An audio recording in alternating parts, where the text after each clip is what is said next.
여러분 다 평안하십니까? 다시 만나게 돼서 정말 반갑습니다. 하나님의 은혜가 이번에 우리 마음 가운데 성령의 충만하심으로 역사하시기를 간절하게 바랍니다. 여러분, 예수님 속히 오십니다. 제가 오늘 이 말씀을 드리는 것은 제가 과거에 그 어느 때 드린 말씀보다 더 간절하고 피부에 와서 닿는 심정으로 말씀을 드리는 것입니다. 여러분, 세상에 돌아가는 일들을 한번 보십시오.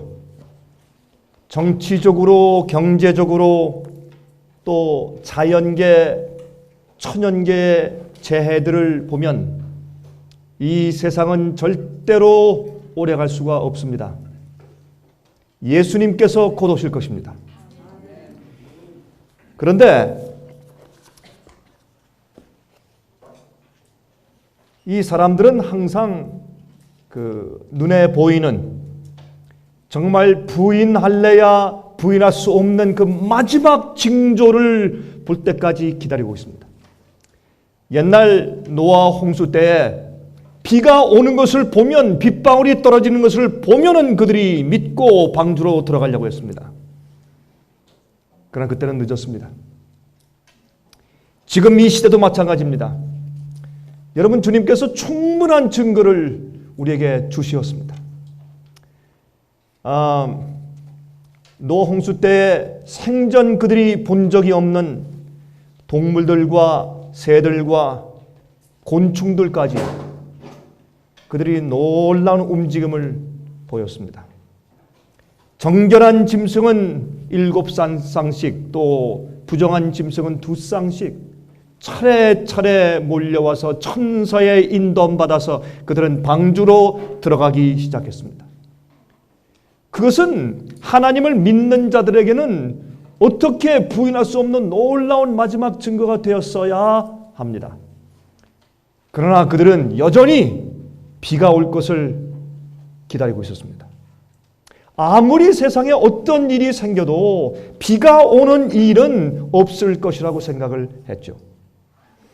여러분, 우리가 예수 그리스도의 재림을 한 번도 본 적이 없습니다. 구름을 타시고 천천만만 천사와 함께 이 땅에 오시는 것을 한 번도 본 적이 없습니다. 우리 천사 한 명도 못 봤습니다. 그러나 주님께서 오신다는 약속이 분명한 그 증거들을 우리에게 너무나 많이 보여주셨습니다. 여러분, 제가 강의할 때나 제가 설교할 때 말씀드려왔지만은, 여러분이 짐승의 표에 환란이 오기 전에 사람들을 짐승의 표를 받게 하기 위해서 강요하는 일이 있기 전에 반드시 경제적인 파탄이 와야 합니다. 경제적으로 파탄되지 않으면 사고 팔고 하게 하지 못한다는 그 명령이 소용이 없습니다.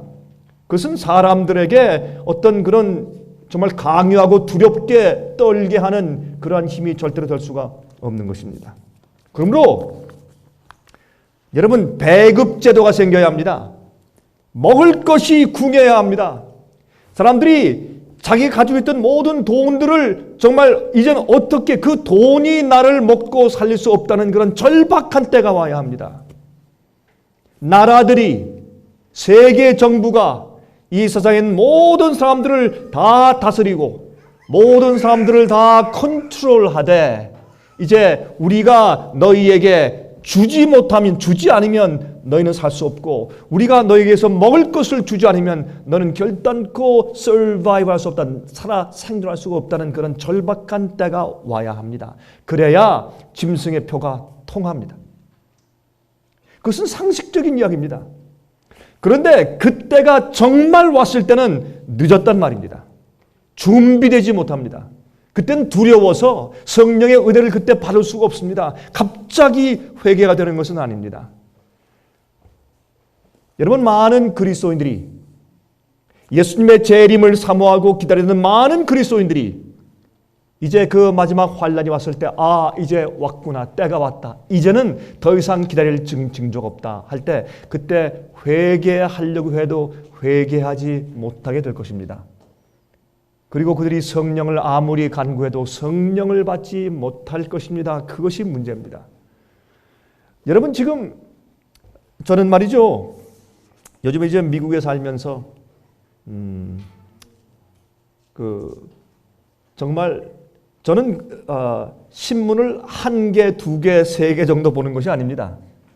저는 중요한 신문은 다 봅니다. 그 신문들이 저희 집에 배달되는 것은 아닙니다.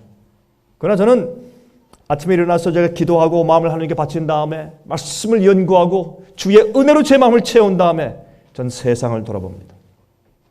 세상을 돌아보는데 어떤 때는 1시간 봐야 되고 어떤 때는 2시간을 봐야 되고 어떤 때는 30분만 보면 되고 어떤 때는 15분만 보면 돼요. 오늘은 내가 주의 깊이 연구하고 바라보아야 할 일들이 없다 하면 더 이상 제가 보지 않습니다. 그리고 어떤 때는 제가 정말 주의 깊게 보아야 할 사건들이 터지는데 요즘엔 제가 이 세상에서 일어나는 사건들을 보면서 시간을 꽤 많이 보낼 수밖에 없게 되었습니다. 여러분, 참 깜짝 놀라는 일들이 얼마나 많이 생기고 있는지 모릅니다. 요즘에 미국에 있는 정치가들과 경제학자들은 지금 미국의 경제가 어떻게 무너질 것인가에 대해서 말들 하느라고 정신이 없습니다. 무너질 것인가 무너지지 않을 것인가 이게 아닙니다. 어떻게 무너질 것인가, 언제 무너질 것인가, 이것을 말하느라고 분주합니다. 여러분, 이 루빈이라고 하는 교수가 있는데 이 루비니 교수는 뉴욕 대학에 있는 비즈니스 스쿨의 상임 교수입니다. 그러면서 2008년도에 미국의 서프라임 경제 몰락이 올 때 그것을 한 2년 전부터 너무 정확하게 단계적으로 그렇게 예언했는데 그것이 정확하게 다 들어맞았습니다. 그래서 이 경제 선지자라고 하는 그런 별명을 가지게 된 그런 유명한 사람입니다. 근데 이 교수가 얼마 전까지 이렇게 말을 했습니다. 2013년도 후반기부터 미국의 perfect storm, 그건 완전한 폭풍이라는 뜻이죠. 완전한 폭풍이라는 뜻은 무슨 뜻이냐면 여러분, 이 배가 바다에서 항해하고 할 때 아무리 큰 파도가 와도 그 파도가 올 때 그 뱃머리를 파도를 향해서 가야 한다는 겁니다. 그래서 이제 파도가 오면 배가 이렇게 이제 흔들리는 것이 이렇게 하면 이제 파손되지 않고 살아남습니다. 그런데 이렇게 하다간 그냥 뒤집어지죠. 그렇죠? 그래서 웬만하면 좀 묵직하고 큰 배면 파도가 와도 그 파도를 향해서 그냥 헤쳐나가면 이렇게 돼서 멀미는 많이 하겠지만은 배가 파손되지는 않는 것입니다. 그런데 퍼펙트 스톰은 뭐냐? 이렇게 가든지 옆으로 되든지 상관이 없어요. 퍼펙트 스톰이 오면 그 바람의 세기와 파도의 높이 때문에 어떤 배도 살아서 생존할 수가 없습니다. 그것은 다 죽습니다. 다 빠지고 다 파손됩니다. 그것을 perfect storm, 완전한 스톰이라고 부릅니다. 이 perfect storm이 2013년도 말기부터 아마 시작될지 모른다, 그렇게 말을 했었습니다. 근데 요즘에 와서 말이죠, 가만히 보더니 이제 제 말을 정정합니다. 이제 2011년 말부터 언제든지 올 수 있습니다. 그렇게 말을 정정했습니다. 근데 사실 루비니 교수는 굉장히 말을 조심하는 사람입니다. 그렇게 미리부터 그냥 굉장하게 과장을 많이 해서 막 때리고 그런 사람이 아니라, 제가 그 사람의 강의를 직접 그 비디오에서 한번 들어봤는데 굉장히 차분하고 조용한 사람이에요. 그렇게 막 떠버리는 사람이 아닙니다. 근데 제가 그 사람의 얘기를 들은 다음에 정말 때가 되긴 된 모양이다, 그렇게 생각을 했습니다. 한국에는 국가가 작고 또 경제적인 규모가 작기 때문에 이런 얘기를 솔직히 안 합니다. 할 수가 없죠. 했다가는 한국에 투자하는 외국 투자자들이 돈 다 빼나가면 하루아침에 우리 코스피는 다 무너져 버리니까 그러면 안 되죠. 그러니까 그런 말 못하지만은 미국은 워낙 덩치가 크니까 이게 무너지는 건 분명한데 어떻게 준비해야 될까를 또 얘기해 줘야 되니까 또 그걸 얘기 안 했다가는 또 이 정치가들이 큰 또 변을 당하니까 솔직히 얘기할 수밖에 없는 그런 입장에 있는 것입니다. 그런데 그렇게 되는 그 이유 가운데 하나가 유럽 시장입니다. 여러분, 유럽 시장은 요즘에 참 정말 큰일 났습니다. 저건 돌이킬 길이 없습니다, 이제. 여러분께서 잘 아시겠지만은 이 그리스와 그다음에 아일랜드와 포르투갈 이 세 나라가 문제고 그 다음에 따라오는 것이 이태리입니다. 여러분이 한국은 옛날에 그 IMF를 맞았죠, 그렇죠? IMF를 맞았을 때 그때 우리 국민 총생산 정도의 거의 한 98%에서 100% 정도의 그 채무가 있었기 때문에 우리가 IMF를 맞았습니다. 근데 지금 이태리 여러분 명품하면 어딥니까? 명품 이태리 아닙니까? 그렇죠? 근데 이태리가 지금 국민 총생산량 GDP의 120%입니다. 채무 갚아야 될 것이. 그러니까 이태리는 이게 보통 문제가 아닌데, 그러니까 지금 이 그리스나 포르투갈 같은 나라도 지금 해결을 못했는데 이태리가 넘어가 버리면 야, 이거는 여러분 상상을 못한 일이 생기는 겁니다. 뭐 우리는 그저 뭐 그렇게 신문에서 그러니까 그런 모양이다 그랬는데, 저는 예언을 공부한 사람이니까 경제적인 쇼크가 온다, 문제가 온다 그러면 이걸 좀 무엇을 의미하는 것인가 제가 좀 알아야 되지 않습니까? 제가 좀 공부를 좀 했죠. 공부를 좀 해서 하다 보니까 이게 보통 문제가 아닙니다. 그 다음에 그 일본의 경제, 세계에서 제2의 경제죠. 일본은 넘어갔는데 이제는 그 경제가 회생할 길이 없죠. 왜냐면 이번에 그 지진을 통해서 쓰나미를 통해서 특별히 그 원자력 발전소가 문제가 생겼는데 지금 솔직히 그 말하는 것이 지금 일본에 이제 머지않은 장래 이제 곧 100만 명이 죽습니다. 100만 명이. 방사능 물질 때문에. 히로시마에 떨어진 원자폭탄의 168배라니까. 168배. 근데 이거를 잠깐 솔직히 고백했다가 그 다음에 또 더 이상 얘기를 안 하죠. 뭐야, 이건 하루아침에 망하는 얘기니까. 그러나 그걸 얘기 안 할 수 없으니까, 또 그 정말이니까. 그래서 지금 이 일본에 있는 그 어린 아이들의 이 갑상선에 문제들이 생기는데, 왜냐면 그 약한 어린 아이부터 제일 많이 그 영향이 가니까. 그래서 어린 아이들, 일본에 있는 이 후쿠시마에 있는 그 원자력 발전소 그 근처에 한 200-300km 안에 있는 어린 아이들이 갑상선에 문제들이 생기는 거예요. 갑상선에. 그래서 그 방사능 물질 때문에 한 100만 명이 죽는다. 이거는 일본의 경제는 회생이 안 된다는 얘기입니다. 미국, 유럽, 일본의 경제가 무너진다. 그것도 이구동성으로 지금 학자들 말하는 것은 그것은 2012년도라는 겁니다.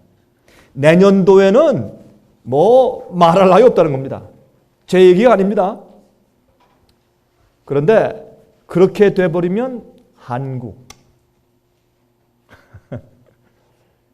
살아남겠죠. 우리 한국 사람들은 워낙 옛날부터 이런 환난을 많이 겪어서 살아남았으니까 한국의 경제는 살아남겠죠. 그렇습니까? 제가요, 돈을 사랑하지 말라, 하나님께 굴복하고 바쳐라 그러니까요, 사람들이 그렇게 얘기해.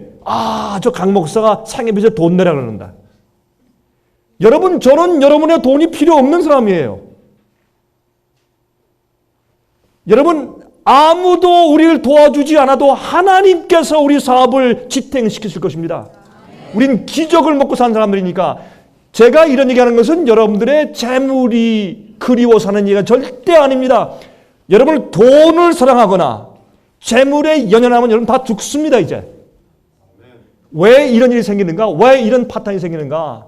세상에 붙은 모든 욕심과 모든 붙어있는 우상들을 전부 버리십시오. 그래야 여러분 삽니다. 그래야 여러분이 성령을 받습니다. 그래야 짐승의 표 환난, 곧 오는 환난을 통과합니다. 여러분 아직까지 마음 가운데 그래도 투자하고 싶고 그래도 연연하십니까? 정신 차리셔야 합니다. 이젠 정말 그럴 때가 아닙니다. 여러분 요즘에 이 미국에 말이죠, 릭 페리라고 하는 텍사스의 주지사가 이제 공화당의 이 선두주자로 이제 섰는데, 제가 그 사람의 연설을 들으면서 제가 깜짝 놀랍니다. 세상에 이런 때도 있구나. 이 대선 주자들이 이렇게 연설할 때는 자기 앞에 여러 종류의 그룹들의 사람들이 있잖아요. 그렇죠? 민주당도 있고 공화당도 있고 보수파도 있고 자유파도 있고 극보수파도 있고 아주 극자유파도 있고 말이죠. 또 무신론자가 있고 기독교인들이 있고 이슬람이 있고 유대인들이 있고 별 그 종류 사람들이 다 있으니까 모든 종류의 사람들을 어떻게 조금씩 이렇게 끌어당기기 위해서 이 말 저 말을 하고 굉장히 또 말을 조심해야 돼요. 정치가들처럼 말을 조심하게 잘하고 미꾸라지처럼 이렇게 싹싹 빠져나가는 사람이 세상에 어디 있어요. 아주 지혜롭게. 그런데 이 사람은 말이에요. 이 사람은 어디서 배짱이 생겼는지 이거는 완전히 이 기독교의 전도사 같아요. 연설을 하는데 그냥 정치 연설이 아니에요. 설교예요, 설교. 그리고 대통령 대선 후보로 출마하기 얼마 전에 3만 명을 텍사스에 있는 큰 운동 경기장에 모아놓고 기도회를 했어요. 참 놀라운 일입니다. 기도를 했는데 사람들이 기도하는데 말이죠.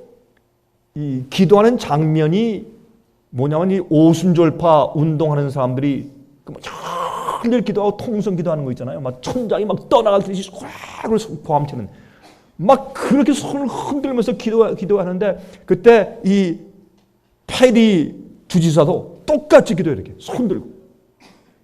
저는 그런 대선 주자 모습을 제가 본 적이 없어요.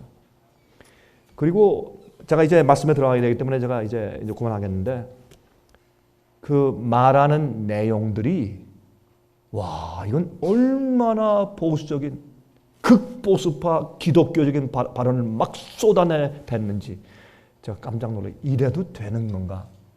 그런데 재미있는 것은 말이죠. 지금의 미국의 정치 풍토가 그런 사람의 말을 고대했다는 듯이 마치 단비가 온 것처럼 그들이 기뻐하며 박수를 치는 것입니다.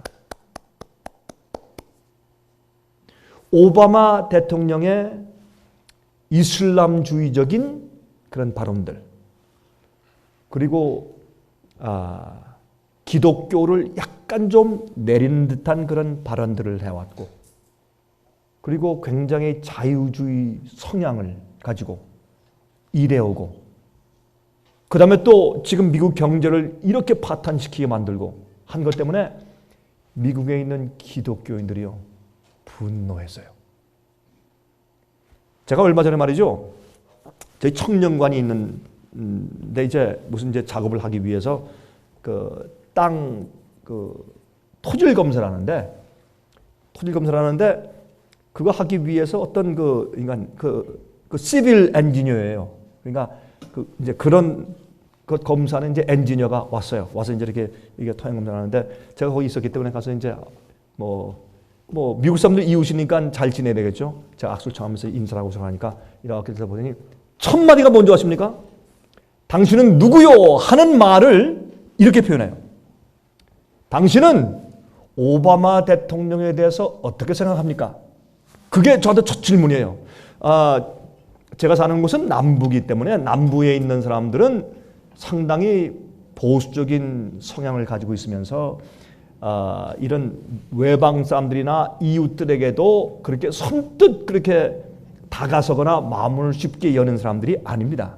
그게 이제 남부 사람들의 이제 기질인데 저한테 첫 마디가 그거예요. 그래서 물으면서 당신이 뭐 하는 사람입니까? 그랬더니 제가 또 되물었죠. 그러니까 나는 시빌 엔지니어입니다. 이제 뭐 이제 그런 일들을 하는 뭐 여기서 우물을 파도 되느냐, septic 탱크를 여기 놔도 되느냐, 여기에 무슨 공사를 해도 되느냐, 뭐 이런 거 이제 검사해주는 그런 엔지니어예요. 이제 시빌 엔지니어입니다. 아, 그렇습니까? 당신이 이거 가지고 풀타임으로 먹고 사는 사람입니까? 제가 그랬죠. 물으면서 나는 목사입니다. 그랬더니 그 사람도 그때 좀 웃더니 한 얘기가 자기도 목사래요. 아니 목사 와서 무슨 뭐 토양 검사를 합니까? 아, 난 목사는 돈 안 받고 목사를 합니다. 난 침례교 목사인데 내가 교회가 있습니다. 내가 목회를 합니다. 그래서 난 거기 교회에서는 돈 받지 않고 나는 내 벌이를 내가 버는데 나는 엔지니어입니다. 그러면서 저한테 다시 묻는 겁니다. 오바마 대통령에 대해서 어떻게 생각합니까? 그래서 제가 제 의견을 표현했어요.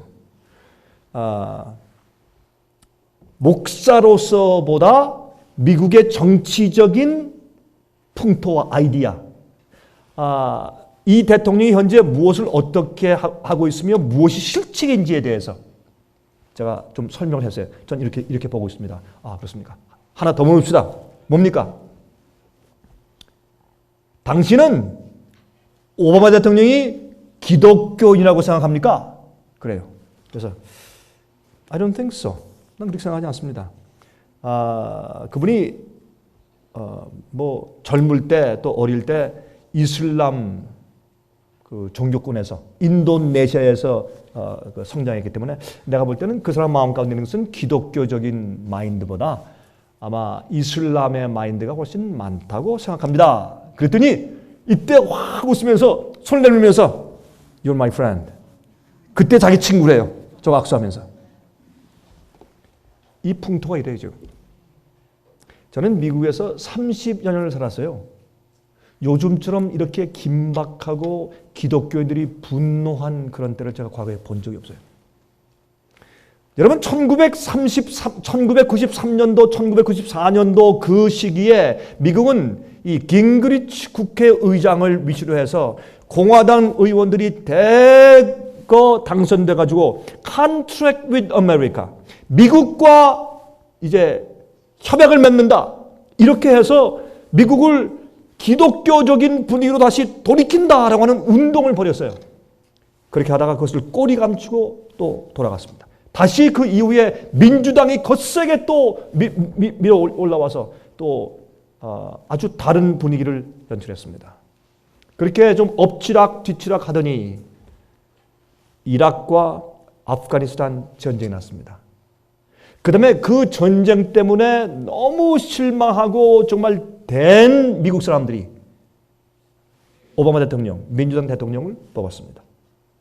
근데 이분은 제가 볼 때는 미국의 대통령이 될 정도의 준비가 되어 있거나 경험이 없는 사람이었습니다. 갑자기 혜성처럼 올라와서 대통령이 당선됐습니다. 지금까지 미 대통령 선거 가운데서 그만큼 많은 선거 자금을 끌어들여서 쓴 대통령이 과거에 없었습니다. 2년 상원 의원 경험밖에 없고 그 다음에 그 시카고 지역에서 그 불쌍한 흑인들을 위해서 좀 일했던 그 사람이 갑자기 어디서 큰 많은 돈이 나서 갑자기 이락 선두주자가 되더니 힐러리 클린턴 같은 그 인기 있는 여성도 물리치고 대통령에 당선이 됩니다. 그러더니 미국의 분위기를 완전히 뒤바꿔놓습니다. 이스라엘 나라도 무시해버리고 이렇게 하니까 팔레스타인을 올리고, 그러니까 미국의 그 분노라는 것은 아예 오늘대로 올랐습니다. 이래서 어떻게 해요?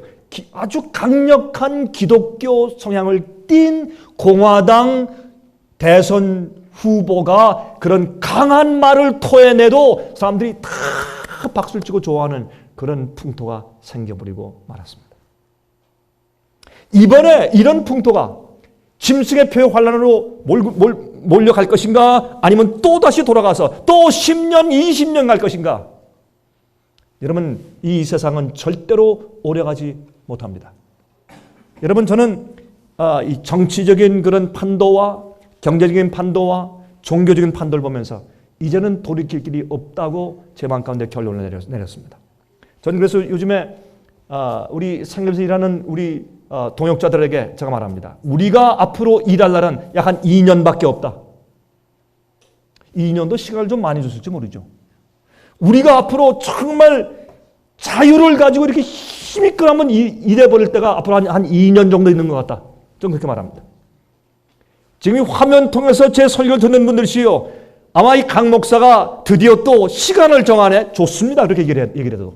그렇게 말씀을 하십시오. 전 그런 얘기 많이 들었으니까. 그러나 전 예수께서 오시는 날짜를 저는 모릅니다. 언제 짐승의 표의 명령이, 그 환란의 명령이 떨어질지 전 알지 못합니다. 몇 년도인지 모릅니다. 몇 년도 몇 월 달 전 알지 못합니다. 그런 계시를 제가 받지 못하고 그런 꿈을 꾼 적도 없습니다. 그러나 제가 상식적인 그런 제 개인적인 파악으로 볼 때 이 세상은 절대로 오래 갈 수가 없습니다. 자, 우리 이런 각도에서 오늘 좀 말씀을 같이 연구해 보도록 하겠습니다. 여러분, 이 종교 개혁의 길은요, 참 멉니다. 또 험난하고, 이 세상에 너무나 많은 오류들이 교회들 속에 박혀 있기 때문에 그것을 뽑아내서 개혁하고 부흥하고 알곡들을 깨우고 골라내어서 인침받게 하고 구원받게 인도하는 길은 참으로 힘든 일입니다. 그러나 그것을 해야 합니다. 우리는 그것을 위해서 태어난 사람들이고 우리는 그 일을 하다가 죽어야 합니다. 우리가 순교당해 죽든지 살아서 승천하든지 그것은 하나님께 맡기고, 우리가 이 땅에 존재하는 이유는 다른 사람들을 구원하기 위해서 존재해야 합니다. 여러분, 우리는 내가 그저 겨우 어떻게 하면 구원받을까, 이거는 우리 삶이 아닙니다. 얼마나 많은 사람들이 어떻게 하면 나와 내 가족이 어떻게 하면 구원받을까, 그것은 이미 잊어버리고 살아야죠. 여러분은 아직까지도 여러분들 그 마음 가운데 여러분의 구원과 가족의 구원에 자꾸 연연하십니까? 제 말이 무슨 뜻인지 아세요? 그건 이미 끝났어요. 그것은 이미 다 딛고 올라서서 이제 내가 어떻게 하나님을 위해 사느냐, 어떻게 내가 주님께 영광을 돌리며 어떻게 내가 다른 사람들, 이웃들을 어떻게 많이 구원해서 하늘로 데려갈 것인가를 궁리하면서 고민할 때죠. 그게 우리 삶이 되어야 합니다. 여러분들, 제가 한 말씀을 좀 드리겠습니다. 여러분 자식들이 타락했습니까? 여러분 자녀들이 말 안 듣습니까? 잊어버리세요. 하나님께 맡기세요. 그것 때문에 맨날 통곡하고 울고 말이죠. 낙심해 있지 말고 이제 하나님 말씀을 가지고 말씀을 듣는 마음이 열려있고 귀를 연 영혼들을 찾아 나서세요.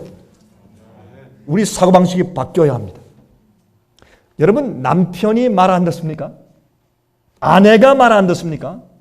잊어버리세요. 여러분 아무리 해도 안 돼요. 하나님께 맡기세요. 그리고 여러분이 성령을 받으세요.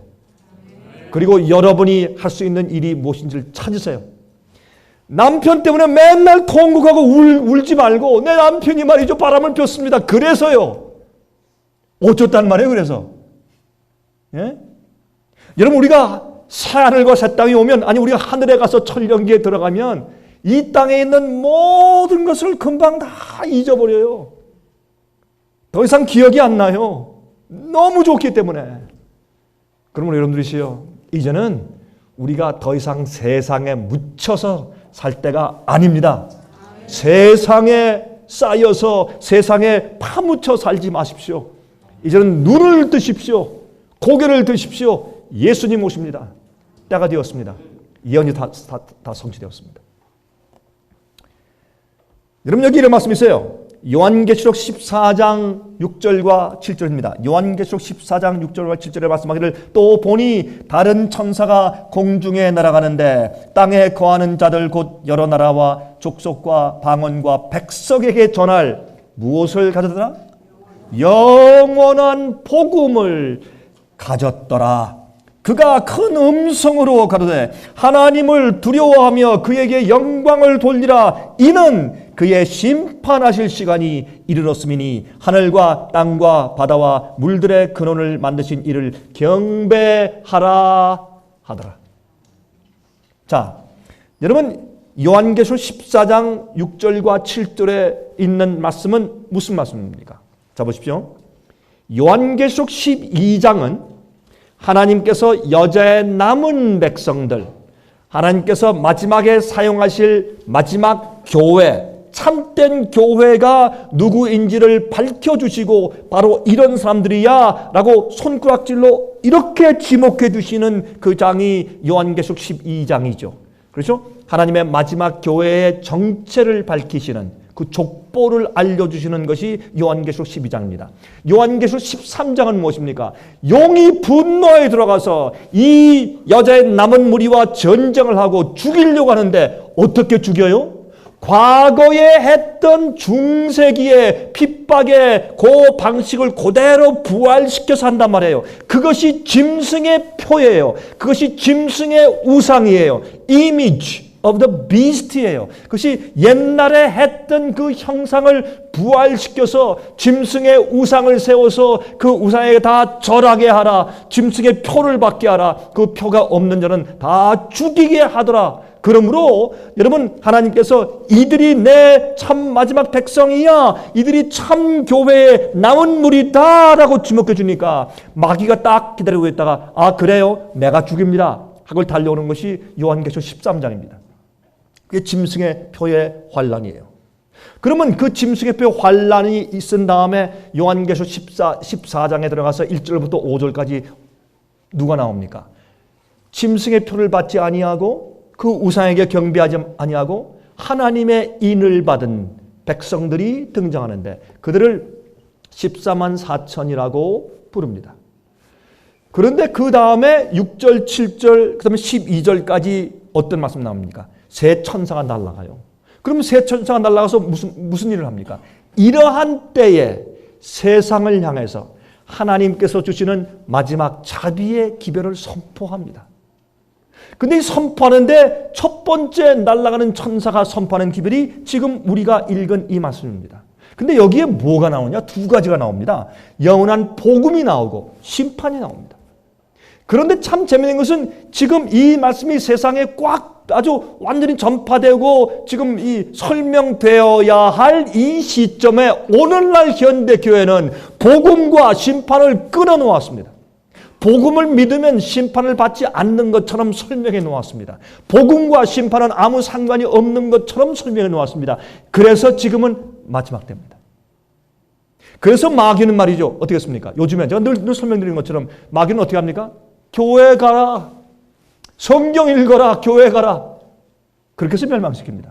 옛날엔 교회 가지 못하게 하고 믿지 못하게 해서 못하게 하느라고 해서 멸망시켰지만 지금은 어떻게 교회 가라고 해서 멸망시키죠. 요즘에 마귀는 작전을 바꿨죠. 그렇죠? 왜냐면 그 안에 잘못된 오류 바벨론의 포도주를 딱 뿌려놓으면 거의 들어가서 죽는 겁니다. 오히려 그 포도주에 취하지 않으면 가능성이 있고 오히려 오류를 듣지 않았으면 가능성이 있어요. 오히려 이상한 따따따따 방언을 안 했으면요 자기 교만이 없어서 오히려 마음을 열고서 받아들이는데 이상한 영에 사무쳐 버리니까 교만해서 진리와 빛이 안 들어가요. 이게 오늘날 현대교회 아닙니까? 여러분들이 다니는 교회는 진리를 믿고 계명을 지키는 참된 교회인데 그럴 리가 없다고요? 마귀는 그 나름대로 그 있는 초소 교회 교파마다 마귀가 함정을 파고 올무를 놓았습니다. 참 가슴 아픈 일이죠. 오늘날 시대 형편이 그렇습니다. 자, 그래서 제가 오늘 드리는 이 말씀의 제목을 복음과 심판의 관계라고 제가 제목을 붙인 것입니다. 자, 이제 좀 보십시다. 여기에 영원한 복음이라고 했습니다. 영원한 복음은 전혀 변하지 않기 때문에 영원한 복음이죠. 근데 이 복음이 어떤 복음이냐 하면 여러 나라와 족속과 방언과 백성에게 전할 복음입니다. 예수께서 말씀하기를 천국 복음이 모든 민족에게 증거되기 위해서 온 세상에 전파되리니 그제야 끝이오라 그랬습니다. 그러므로 예수께서 언급하고 말씀하신 그 천국 복음입니다. 똑같은 복음인데 그때 복음이나 마지막 시대 우리가 믿고 우리가 변화되고 우리가 남들에게 전파하여야 할 그 영원한 복음과 똑같기 때문에 그 복음이 영원한 복음입니다. 변치 않는 것입니다. 그렇죠? 끝까지 가는 것입니다. 이 영원한 복음을 가졌는데 하나님을 두려워하며 그에게 영광을 돌리라. 제가 설명을 많이 드렸으니까 간단하게만 짚읍시다. 하나님을 두려워하는 것은 무엇입니까? 순종하라는 뜻입니다. 주님의 계명을 순종하는 것을 성경은 하나님을 두려워한다고 설명합니다. 성경의 많은 말씀 가운데 하나님을 경외하는 자는 죄악에서 떠난다고 했습니다. 불의한 데서 떠난다고 했습니다. 그것이 하나님을 두려워한다는 뜻입니다. 성경에서는. 그리고 하나님께 영광을 돌리는 것은 주님의 말씀대로 순종하고 따랐더니 우리 속에 생기는 것이 무엇입니까? 하나님의 형상입니다. 주의 형상을 내 속에 이루면 그것이 하나님께 영광을 돌리는 길입니다. 하나님의 영광이란 말은 하나님의 이름이고 하나님의 이름은 하나님의 성품이기 때문에 하나님께 영광을 돌리는 것은 주님께서 복음을 통해서 내 속에 이루신 잃어버린 하나님의 형상, 그 품성이 내 속에 재현될 때 그것이 우리가 주 앞에 드릴 수 있는 최고의 영광이요. 그러면 이렇게 빨리 해라. 왜? 그 이유는 심판할 시간이 이르렀음이니. 이 심판 얘기가 나와요. 그래서 복음과 심판은 떼어놓을래야 떼어놓을 수가 없는 것입니다. 지금은 우리가 이 복음을 회복시켜야 되는데 우리가 회복시켜야 할 복음 속에 반드시 심판의 개념이 들어가야 합니다. 그런데 이 마귀가 말이죠. 오늘날 교회 안에서 심판 그러면 무서운 거, 두려운 거, 싫은 거, 혐오스러운 것으로 그렇게 색칠해 놓았습니다. 그렇지 않습니다. 심판은 참 좋은 것입니다. 여러분, 심판이 없으면 우리가 살 수가 없습니다. 여러분과 저는 모두 다 심판을 통해서 구원받을 것입니다. 여러분, 제 말이 무슨 뜻인지 이해하시고 아멘 하신 겁니까? 우리 모두는 심판을 통해서 구원받아요. 심판 없이 구원받으면 그건 가짜요. 심판 없이 구원하는 것은 그건 사기요. 심판 없이 구원하는 것은 눈 감고 아웅하는 것이에요. 그거는 어떻게 알아요? 예? 여러분, 마귀의 마음속에 그러한 죄와 반역이 그렇게 깊이 숨어 있었을 줄을 누가 알았어요? 그러니까 천사들의 3분의 1이 속아서 넘어갔죠. 안 그렇습니까? 그래서요, 심판이 있어요. 그 숨은 은밀한 것을 다 드러내어서 판단하시는 하나님의 심판이 있어야 돼요. 그 심판을 통해서 모두가 구원받아야 우주는 영원히 안전한 것입니다. 심판은 중요합니다. 심판은 절대로 나쁜 단어가 아닙니다. 심판할 시간이 이르렀으니 하늘과 땅과 바다와 물들의 근원을 만드신 이를 경배하라 하더라. 여러분, 조물주, 창조주를 경배하는데 어떻게 하면 창조주를 경배합니까? 첫 번째, 창조주를 경배한다는 것은 우리를 만드신 조물주가 만드신 원칙과 매뉴얼대로 따라 살아야 합니다. 여러분, 우리가 자동차를 갖다가 비싼 차를 사서 나는 이 차 비싸니까 말이지 그런 뭐 시시한 휘발유 안 넣는다. 나는 참기름 넣고 간다. 그러면 차가 안 가요. 그렇죠? 여러분, 이 자동차는 뭐든지 만든 제작자가 설명해 준 그걸 뭐라 그래요? 매뉴얼을 뭐라 그래요? 한국말로. 예? 설명서라 그래요? 취급 설명서. 그 만든 사람이 취급 설명서로 써놓은 대로 관리해야 돼요. 하나님께서는 우리에게 어떻게 하셨냐? 너희는 내가 준 명령대로 지켜 행하라. 그것이 너희의 영생이다. 그랬어요. 그런데 이 주님의 뜻대로 행하고 순종하고 따르고 하는 것도 또 이것도 율법주의로 만들어놨네, 또 교회에서. 여러분, 이것은 모든 교파가 대동소이해요. 다 그래요, 지금. 여러분이 다니는 교회는 안 그런 거죠. 마찬가지예요. 다 따지고 들어가면. 그거 왜 그렇게 말하는 줄 아십니까? 만약 그렇게 믿고 그렇게 무시하지 않는다면 이렇게 가르치고 복음이 저렇게 타협되어 있고 그 백성들이 저렇게 잠자며 저럴 수가 없어요. 그게 증거예요. 그게 증거예요. 여러분, 또 한 가지 무엇입니까? 조물주를, 창조를 경배한다. 우리가 하나님을 경외하고 하나님께 예배드리는 이유가 무엇입니까? 하나님이 우리 창조주이기 때문에. 그러면 성경에 창조주를 경배하고 우리를 만드신 하나님께 예배하는 그 행동에 대해서 우리에게 명령하신 것은 하나밖에 없습니다. 19계명 가운데 넷째 계명입니다. 하나님께서 6일 동안 하늘과 땅과 바다와 그 가운데 있는 모든 만물을 창조하시고 제7일에 쉬었습니다. 그러므로 너희도 그거 이외에는 창조주를 경배하는 방법이 성경에 기록된 적이 없습니다. 찾아보십시오. 어떻게 우리가 창조주를 경배합니까? 딱 설명되어 있어요. 그리고 이것은 우리 마음 가운데 있는 경험입니다. 체험입니다. 자, 계속합니다. 어떤 사람들은 예수만 믿으면 심판을 받지 않는다고 생각을 합니다. 그것을 그렇게 얘기를 하면서 이런 성경절을 인용합니다. 요한복음 5장 24절에 내가 진실로 진실로 너희에게 이르노니 내 말을 듣고 또 나 보내신 이를 믿는 자는 영생을 얻었고 심판에 이르지 아니하나니 사망에서 생명으로 옮겼느니라. 이 말씀을 가지고 우리 그리스도인들이 예수를 한번 믿으면 심판에 이르지 않는다고 말을 합니다. 이것은 심판을 우리가 다 통과하지만은 심판을 통해서 정죄받지 않는다는 얘기지 우리가 심판에 이르지 않는다는 얘기는 아닙니다. 그건 오해죠. 여러분 제가 여기 계신 분들은 이 정도 얘기는 기본적으로 아시는 분들이지만 제가 그때 이렇게 설명하고 지나가는 것은 우리와 함께 모여서 세상 여러 도처에 미국에서 캐나다에서 여러 동남아시아에서 유럽에서 한국과 중국에서 우리와 함께 예배드리는 많은 분들이 있기 때문에 수만 명일지 몰라요.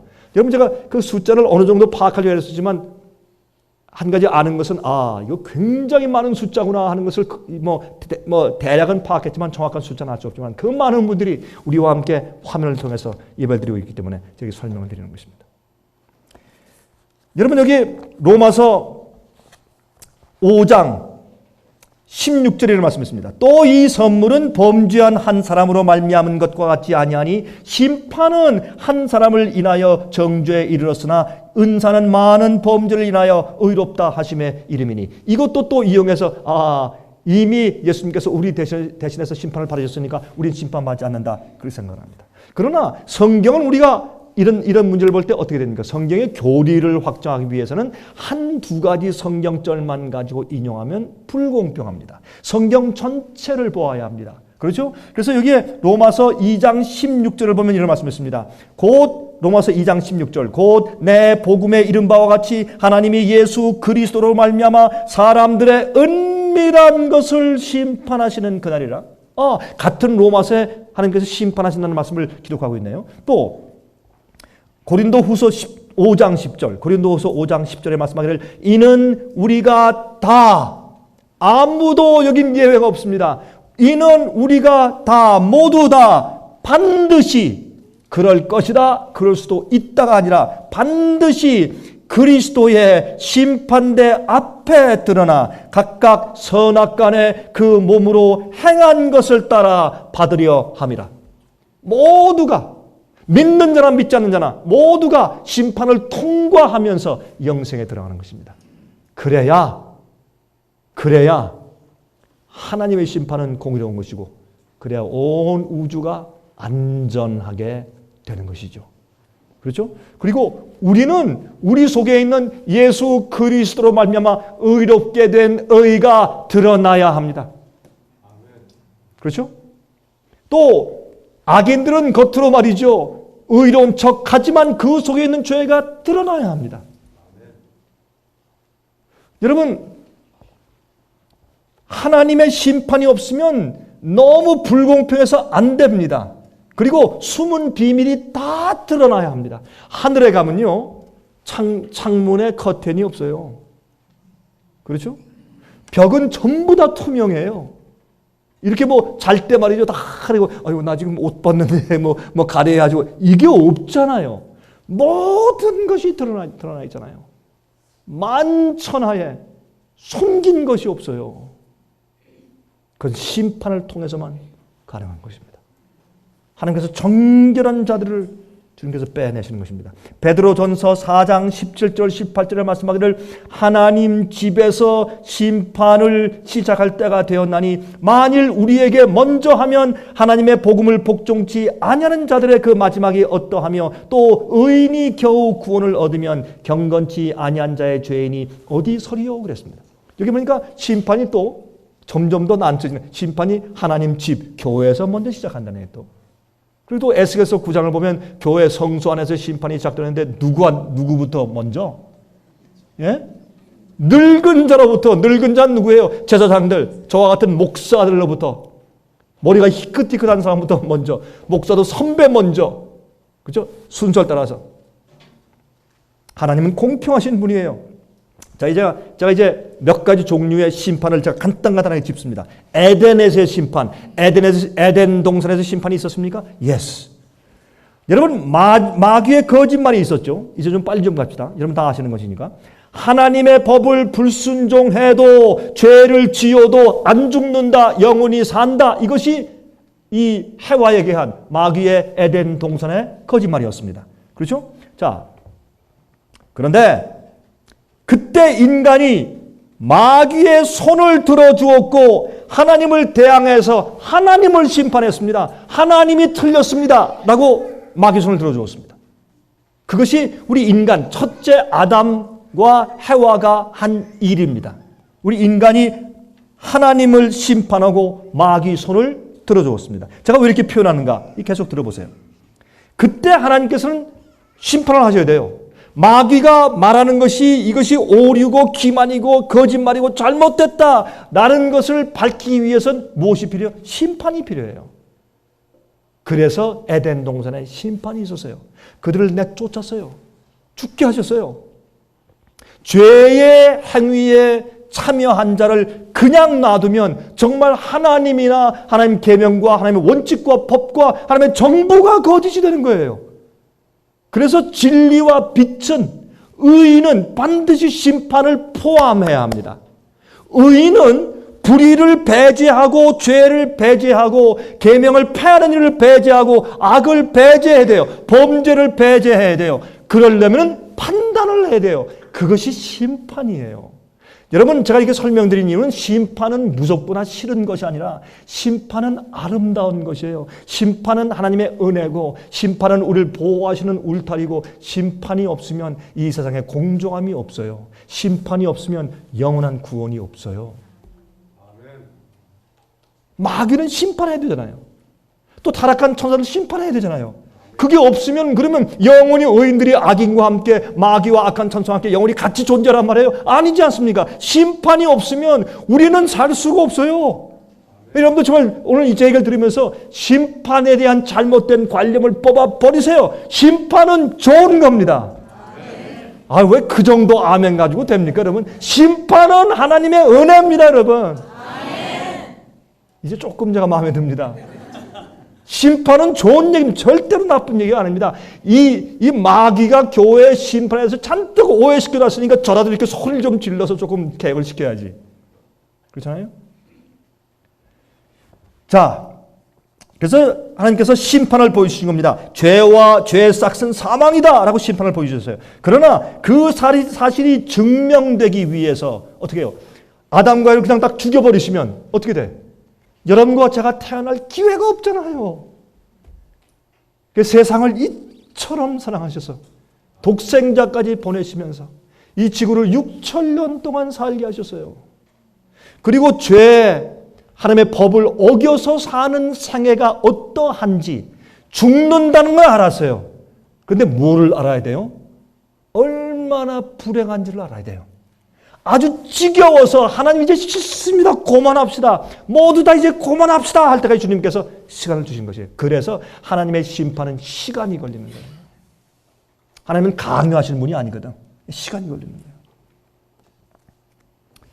그리고 하나님의 계명을 어기는 생활의 결과를 보여줘야 합니다. 이 세상의 파탄을 보여줘야 돼요. 마귀의 정부의 그 파멸을 보여주시기 위해서 시간이 걸린 거예요. 두 번째, 십자가에서 심판이 있었습니다. 십자가에서 심판이 있었습니까? Yes. 많은 사람들은 십자가가 심판인 줄 몰라요. 십자가는 주님께서 우리를 사랑하셔서 우리 죄의 그 형벌을 대신 지시고 죄를 지시고 우리를 위해 돌아가시고 우리를 의롭게 하시고 구원하시는 하나님의 사랑, 그것만 알아요. 여러분이시여 깨어나세요. 십자가는 하나님의 심판이었어요. 왜 그런지 아십니까? 우리가 죄를 주님께서 내가 알았어, 봐줄게, 용서할게, 슬쩍 우리 지워버릴 수 있다면, 그렇다면 예수님께서 하나님이 무엇 때문에 인간이 돼서 오셔서 이 땅에 오셔 사시고 나서 그 고난의 십자가 지으시고 십자가 못 박혀서 우리 죄를 대신 지시고 형벌을 대신 치르시고 돌아가셨냐 말이에요. 반드시 죄를 용서하기 위해서는 무엇이 있어야 돼요? 심판의 대가가 있어야 돼요. 죄를 지은 형벌의 대가를 받아야 돼요. 그거 없이 그냥 용서는 없어요.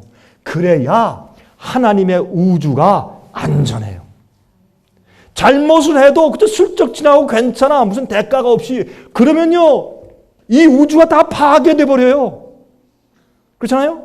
달이 지구를 계속 도니까 지루하다, 내가 한 일주일만 좀 궤도 조금 벗어나 볼까? 우리가 다 죽어요. 바닷물이 전부 다 육지로 올라서 우리가 다 죽어요, 달이 없으면. 그러므로 하나님께는 주님의 계명과 법을 어기면 그게 저주요, 그게 사망이에요. 여러분, 그러므로 주님의 계명을 지키는 마음은 하나님을 사랑하는 마음이에요. 그게 주님의 창조와 창조의 법칙을 존중하는 마음이에요. 그건 당연한 마음이에요. 그런데 그것을 율법주의로 만들어 놨다고? 아니에요. 너희가 나를 사랑하면 내 계명을 지키라 그랬어요. 계명을 지키는 것은 구원받기 위해 지키는 것이 아니에요. 계명을 지키는 것은 공로가 아니에요. 계명과 율법을 지키는 것은 행위가 아니에요. 계명을 지키는 것은 우리 온 마음을 다해서 주님을 사랑하는 것이에요.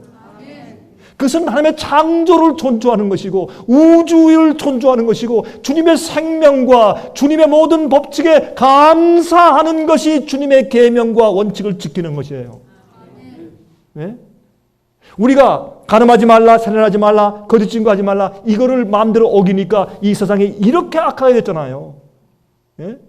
친구끼리, 가족끼리, 부모와 자식끼리 서로 사기를 치는 이런 사회가 돼버렸잖아요. 왜요? 주의 계명을 어기니까. 그러면 주의 계명을 지킬 수 있는 유일한 길은 예수께서 십자가에서 먼저 우리 과거의 죄를 해결해 주시고 그 다음에 받아들이는 자의 마음속에 성령으로 예수의 마음을 주시고 새 마음을 주시는 것이죠. 우리가 아무리 노력해도 주의 계명을 지킬 수가 없으니까. 우린 죄의 성질을 가진 자들이니까. 이것이 하나님의 구원이 아닙니까? 그럼 하나님의 구원의 중심에 뭐가 있어요? 하나님의 율법과 계명이 있어요. 그럼 하나님의 율법과 계명이 있다는 것은 무슨 뜻이에요? 심판이 있다는 뜻이에요. 그 계명을 어기면 죽는 거예요. 심판이 없는 복음은 없어요. 그런데 왜 그렇게 심판이 없이 복음을 가르치는지 제가 가슴이 터지는 거예요. 답답해서. 네? 오케이. 자, 그래서 보세요. 마귀는 말이에요. 마귀는 하나님께서 지키지도 못할 법을 만들어 사람을 정죄하여 죽게 하신다라고 말을 했어요. 언제? 인간이, 사람들이 말이죠, 아담과 해와가 이 선악과를 따먹고 나서 그 다음에 이제 쫓겨나가서 죽게 되니까 마귀가 뭐라 그랬어요? 마귀는 하여튼 그런 하나님을 고소할 이유만 찾으니까 하나님은 이 피조물이 지킬 수도 없는 법을 딱 만들어 놓고 정죄에 죽게 하신다, 폭군이다 그랬어요. 그런데 또 재미있는 것은 말이죠, 예수님께서 십자가에 오셔서 말이죠, 우리 인간을 위해서 십자가에 팔을 벌리시고 돌아가시니까 그 거룩하신 사랑의 현실을 누가 부인할 수 있냐 말이에요. 예? 하늘도 울고 인간도 울고 세상에 그런 사랑이 어디 있느냐 말이에요. 그런 은혜가 어디 있으며 이 우주에서 이제 앞으로 더 이상 어떤 하나님의 사랑의 계시를 우리가 볼 수 있느냐 말이에요. 그 기가 막힌 사랑의 은혜의 계시 십자가를 보여주니까 거기에서 이 화인 맞고 은혜 시간이 끝나고 마음이 완악해진 마귀는 또 뭐라고 또 얘기했습니까? 하나님께서는 이렇게 또 얘기해요. 하나님께서는 당신의 계명을 어기는 자들을 다 구원하신다. 그렇다면은 에덴 동산에서 계명을 어겼다고 쫓아내실 때는 언제고, 이제는 계명을 범한 저 죄인들을 또 다 은혜로 다 구원하신단다. 하나님이 이렇게 부조리한 분이고 앞뒤가 안 맞는 합리적이 아닌 분이다. 이렇게 또 한 거예요. 여러분 그럴듯하죠? 그래서 또 뭐가 필요해요? 심판이 필요한 거예요. 심판은 왜 필요하냐? 심판은 하나님의 법을 어겼으니까 심판이 생기는 거예요. 하나님의 법을 어기지 않았으면 영원히 심판이 없을 거예요. 영원히 우주는 그냥 살았을 거, 존재했을 것이고 심판이 없었을 거예요. 심판은 하나님의 계명과 우리 생명의 원칙인 그 법을 어기고 깨어버리자 그 다음부터 심판이 생긴 것이에요. 그래서 에덴 동산에서 심판이 생겼고 십자가 위에서도 하나님께서 심판을 베푸신 거예요. 어떤 의미에서. 그렇게 우리가 이해해야 올바로 성경을 이해하는 것입니다. 그런데 십자가 위에서 첫 번째 아담은 말이죠. 에덴 동산에서 마귀의 유혹을 받을 때 어떻게 해요? 마귀의 말을 듣고서 하나님을 심판하고 마귀 손을 들어줬어요. 근데 두 번째 아담인 예수께서는 오셔서 어떻게 했어요? 십자가 위에서 마귀를 정죄하시고 하나님의 손을 들어줬어요. 심판입니다. 심판이에요. 요한복음 12장 31절 32절의 말씀에서요. 이제 이 세상에 심판이 이르렀으니, 예수께서 하신 말씀이죠. 이제 이 세상에 심판이 이르렀으니 이 세상 임금이 쫓겨나리라. 내가 땅에서 들리면 모든 사람을 내게로 이끌겠노라 하시니 그랬습니다. 그렇죠? 이 세상에 심판이 이르렀다. 예수님은 십자가에서 이제 못 박혀 돌아가시면서 누구를 심판했어요? 마귀를 영원히 심판했어요. 십자가에서 하나님의 놀라우신 자비와 사랑과 마귀의 악랄함이 동시에 한꺼번에 폭로되었어요. 그래서 온 우주가 이제는 마귀에서 마음이 돌아섰지 않습니까? 그렇죠? 무엇입니까? 심판입니다. 그래서 이 세상의 심판이 이르렀다. 또 이 세상 임금이 쫓겨난다. 이렇게 예수께서 말씀하신 것입니다. 자, 그리고 아까 얘기했지만 마귀가 여기서 말하는 것은 에덴 동산에서 계명을 어겼다고 쫓아내실 때는 언제고, 이제 예수를 믿는다고 그저 다 용서하시고 다 영생케 하신다. 그렇게 마귀가 또 고소한 거예요. 그러니까 주님께서 할 수 없이 또 다른 심판을 준비하시고 다른 심판을 내리셔야 될 텐데, 그건 무엇입니까? 하나님께서 구원해 가시는 인간들은 우주에서 영원히 살고 존재하기에 안전하게 된 사람이다. 이들은 어떤 일이 있어도 그들 마음속에서 다시는 죄가 올라오지 않고 반역이 올라오지 않을 것이다 라는 것을 보여주기 위해서 또 심판을 베푸시는 것이에요. 그 심판이 지금 하늘에서 이루어지고 있는 것입니다. 지금 이루어지는 심판은 뭐예요? 하나님께서 구원해 가실 의로운 자들이 왜 이들이 구원받아야 되느냐? 내가 이들을 왜 영원히 살도록 할 것인가? 왜냐하면 마귀의 고소가 있으니까 그것을 다 펼쳐 보이셔서 책을 펴시고 심판하는 일을 하시는데, 그것을 조사하는 심판이라고 하는 것이에요. 하늘 위에서. 그 다음에 악인들은 내가 이들을 도무지 구원해 갈 수가 없었다. 내가 이들을 영생케 할 수가 없었다. 라는 것을 우리에게 펼쳐 보여주시고 책을 다시 펴시는데, 그것은 예수께서 오신 다음에 하늘에 올라서 천년기 동안 의인들이 책들을 펴고서 하나님의 심판대 앞에 같이 참여하는데, 그것은 그들이 왜 오지 못했는지, 내 부모가 왜 못 왔는지, 내 자식들이 왜 여기 오지 않았는지, 내 친구가, 내 남편이, 내 아내가, 내 할머니, 할아버지가 왜 여기 오지 못했는지에 대한 그들의 마음 가운데 의문이 풀려야 합니다.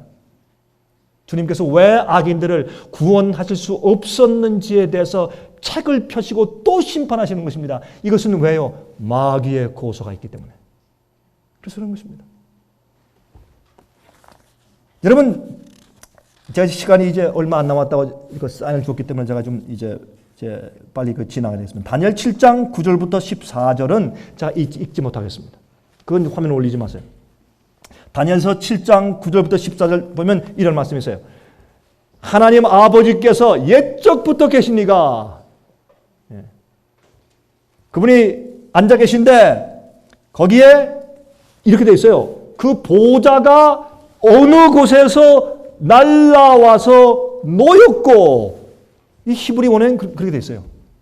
원래. 그러니까 어디서부터가 와서 이렇게 딱 놓였다. 성소에서 지성소로. 대속죄일이에요. 심판날이에요. 하나님의 보좌가 와서 심판이 베풀어져요. 거기 딱 놓이니까 그 앞에 심판을 베푸는 책들이 펴놓였더라 그랬어요. 심판을 베풀어요. 하늘에서. 예스. 여러분, 이 땅 위에서 대속죄일 날은 그날은 심판하는 날이에요.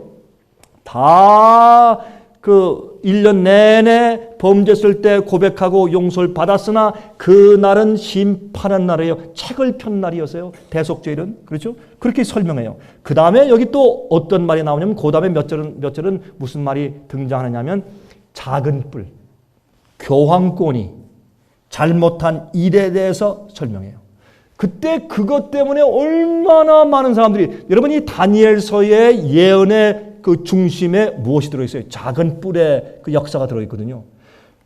하나님 백성들을 억울하게 잡고 억울하게 감옥에 보내고 억울하게 고문하고 억울하게 형벌 주고 억울하게 태워 죽이고 사형해서 죽였으니 하나님께서 심판을 하셔야 됩니까? 안 하셔야 됩니까?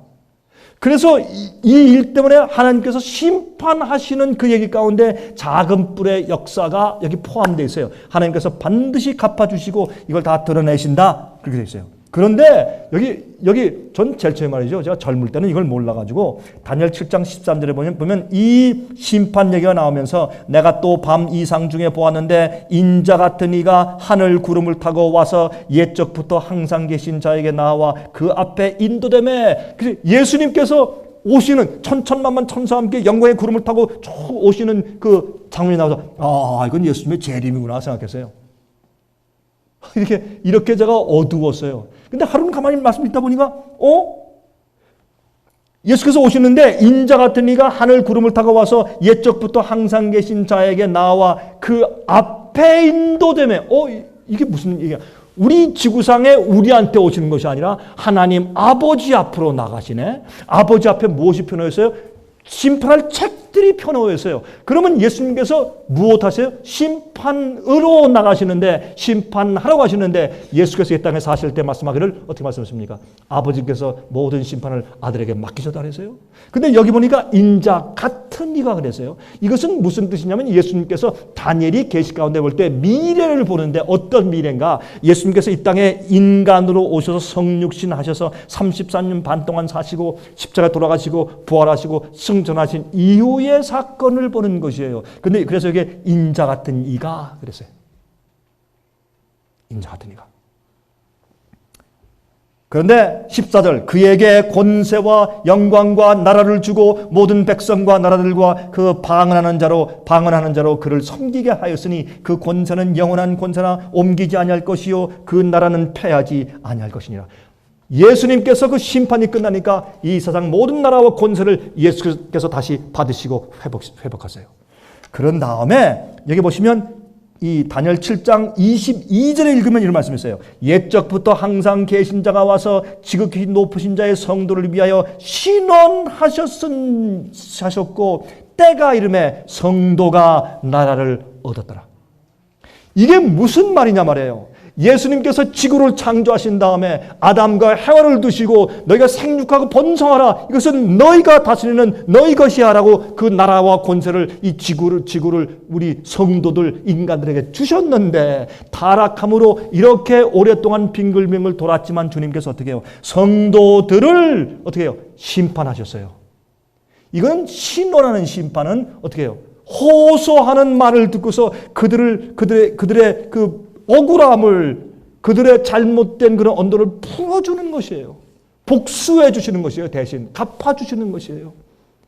그것이 의인을 위한 심판입니다. 그렇게 할 때 성도를 위해서 신원하셨고 단언하며 심판해 주셨고 때가 이름에 성도가 나라를 얻었더라. 여러분이 어떤 일에 잘못했을 때 법정에서 부르면 벌벌 떨죠.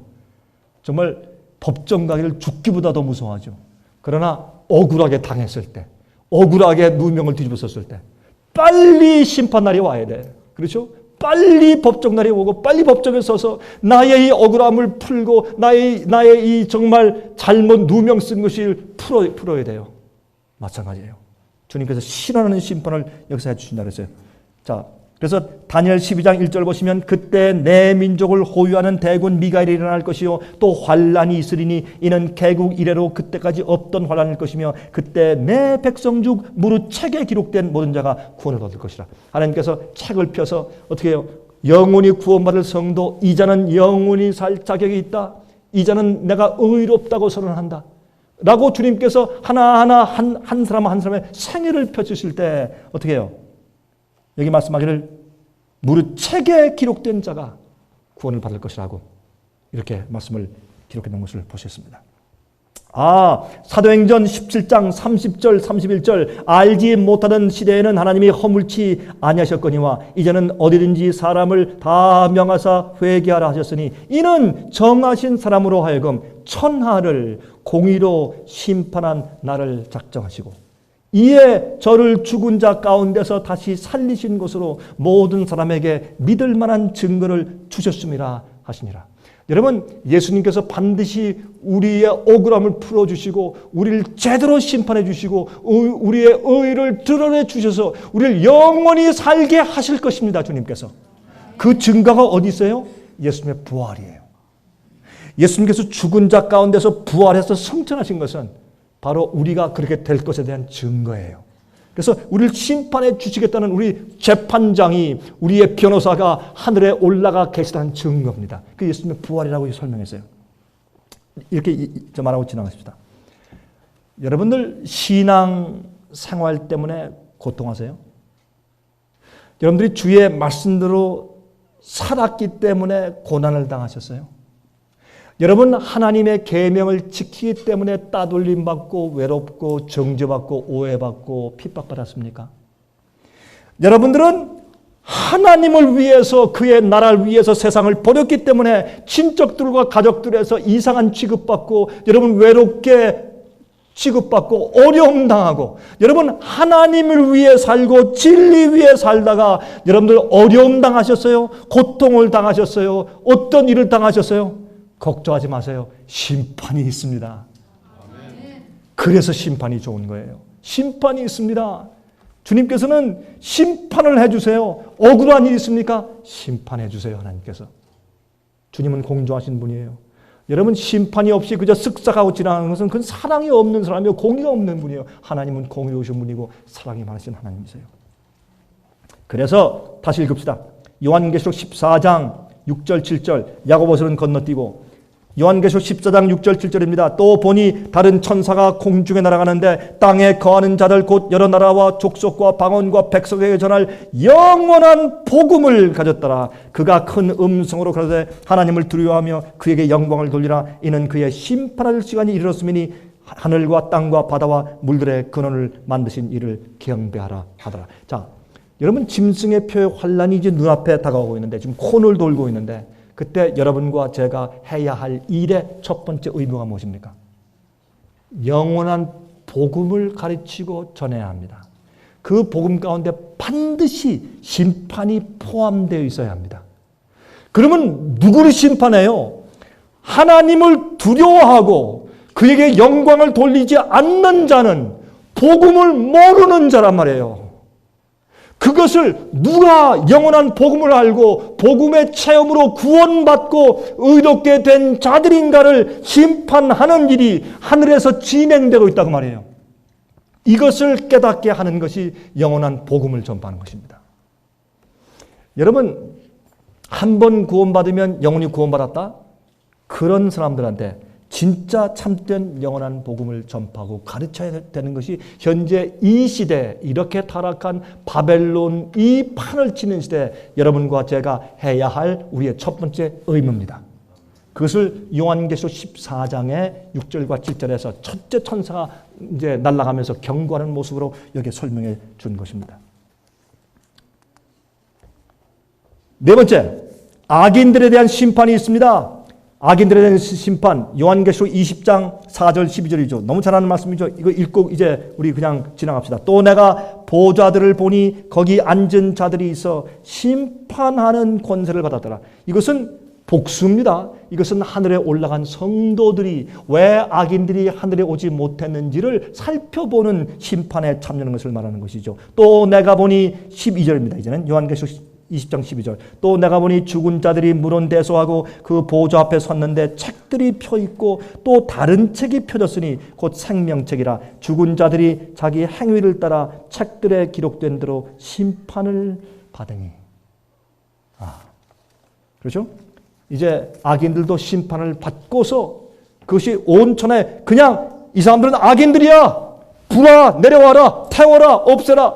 이렇게 하시면 안 돼요. 그러면 구원받은 의인들도 천사들도 하늘 거민들도 저 사람이 왜 죽어야 되지? 왜 저 사람들은 뭐가 다르길래 영원히 살지 못하고 저렇게 불로 타고서 죽임을 당해야 되나?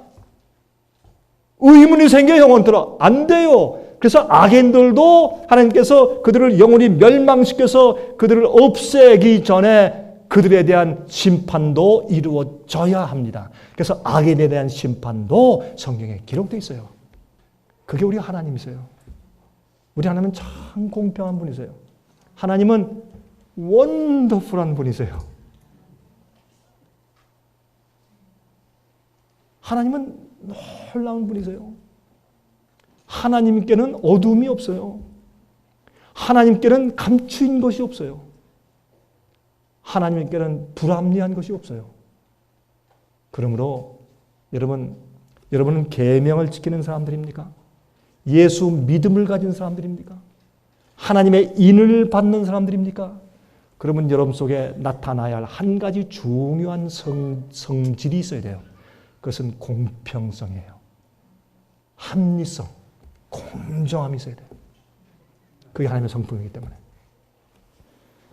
자, 이제 시간이 이제 다 갔어요. 고린도 전서 6장 2절 3절 보시면 성도가 세상을 판단할 것을 너희가 알지 못하느냐?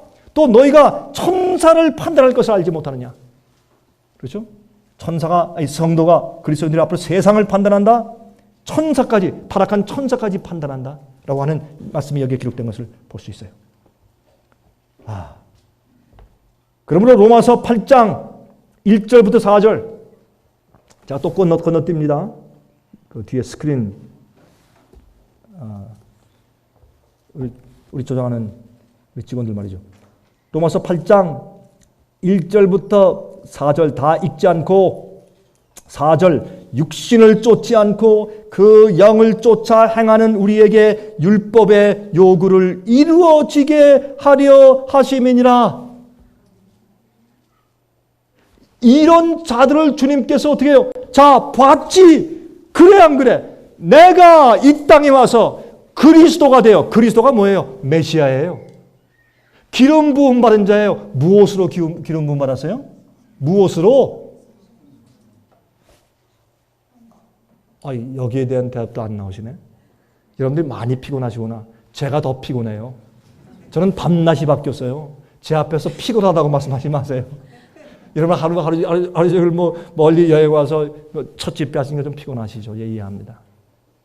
예수님께서 기름 부음 받으신 메시아예요. 무엇으로 기름 부음 받았어요? 성령으로. Anointed one. 메시아. 그게 그리스도예요. 그러면 그리스도인은 뭐예요? 예수님과 같은 성령으로 기름 부음 받은 자들이 그리스도인이에요. 예수께서 이 땅에 사실 때 마음 가운데 가지고 사셨던 그 성령이 여러분과 제 속에 있어야 우리도 성령으로 인침받은 자들이에요. 그게 거듭난 자예요. 무엇으로 거듭난가? 물과 성령으로 거듭나야 되잖아요. 물과 성령으로. 성령으로 거듭나면 성령으로 인침받은 자고 성령이 내 속에 있으면 성령으로 기름 부음 받은 자요. 그게 크리스찬이에요. 그리스도인이에요. 그리스도란 뜻은 성령으로 기름 부음 받은 자니까 그래요. 예수님은 그 성령을 가지고 우리 똑같은 인간의 타락한 육신과 본성을 가지고 사시면서 계명을 지키시고 한 번도 죄를 지은 적이 없습니다. 우리도 그 예수의 믿음을 가지고 예수님 안에 계셨던 똑같은 성령을 받으면 우리도 그렇게 할 수가 있습니다. 그게 복음입니다. 이게 영원한 복음입니다. 이거를 가르쳐야 합니다. 어딜 향해서? 교회를 향해서. 바벨론을 향해서. 그것이 우리가 해야 할 첫 번째 세상을 향한 자비와 경고의 기별입니다. 천사가 날아간다 그랬죠? 천사가 날아가면 소리치는 걸 본 적 있어요? 하나님의 백성들이 한다는 표상이에요. 여러분과 제가 해야 합니다. 책자로, CD로, DVD로, 아니면 직접 찾아가서 방문해서, 아니면 가서 가르침으로, 성경 연구로, 아니면 생활로 보여줌으로 우리는 영원한 복음을 현시에서 가르쳐야 합니다. 이제 조금 있으면 하나님께서 성령을 퍼부세요. 그 성령이 우리 속에 떨어지면 그 성령의 능력을 가지고 일어날 때, 그때 하나님께서 이 세상에 있는 모든 환경을 주무르셔서 마지막 주님의 참 백성들에게 온 세상이 주의와 관심을 다 집중하도록 딱 만드실 것이에요. 그때 하나님의 깨끗하고 정결케 된 교회가 주님의 계명을 지키는 품성을 가진 의롭고 선하고 아름답고 공평한 자들이 일어나서 사람들 앞에서 하나님의 영광을 볼 것입니다. 너희 위에 하나님의 영광이 임했으니 일어나 빛을 발하라. 이사야 60장 1절 아니에요? 그런 역사가 꼭 생길 것입니다. 여러분, 이렇게 되기 전에 우리가 심판받은 백성들이 되어야 돼요. 라오디게아 교회의 뜻이 무슨 뜻인지 아십니까? 하나님께서 당신의 백성들을 심판하신다는 뜻이에요. 라오디게아, 마지막 시대 교회예요. 예? 여러분, 그러므로 그 성령을 쫓아 행하는 우리에게 율법의 요구를 이루어요. 율법의 요구가 뭐예요? 순종이에요. 주의 말씀대로 살면 영생이고 어기면 멸망이에요. 그렇지 않습니까? 그러므로 요한계시록 22장 11절 보면 불의를 하는 자는 그대로 불의하고 더러운 자는 그대로 더럽고 의로운 자는 그대로 의를 행하고 거룩한 자는 그대로 거룩되게 하라. 왜요? 심판이 지나갔으니까. 심판이 없이 끝나는 데가 어딨냐 말이에요. 세상에서도 심판으로 다 갈라내는데 하나님은 심판하시는 분이세요. 하나님은 소멸하시는 분이세요. 주님은 사랑이십니다. 사랑은 심판하는 것이에요. 심판이 없으면 억울해서 견딜 수가 없어요. 그렇죠? 그러나 우리가 회개하고 죄를 용서받고 매일매일 일어나서 주 앞에 기도할 때 하나님이 나를 용납하신다. 난 부족한 죄인이나 하나님이 오늘도 이 아침에 조용한 햇살로 내 얼굴을 비치면서 나를 받으시고 나를 용납하신다. 나는 아버지 것이고 아버지는 내 아버지고 나는 아버지 자녀고 주님이 오늘 오시면 난 주님과 함께 영생에 들어간다. 우리는 매일매일 그 확신을 가지고 살아야 합니다. 왜요? 우리는 하나님 심판을 통과한 자들이니까. 주님께서 우리 속에 성령의 은혜로 변화시키신 의를 하나님이 너무 기쁘셔서 자 좀 봐라. 내 아들과 딸을 좀 봐라. 라고 우주 앞에 막 이렇게 보여주시고 자랑하시는 그런 경험을 하는 우리니까.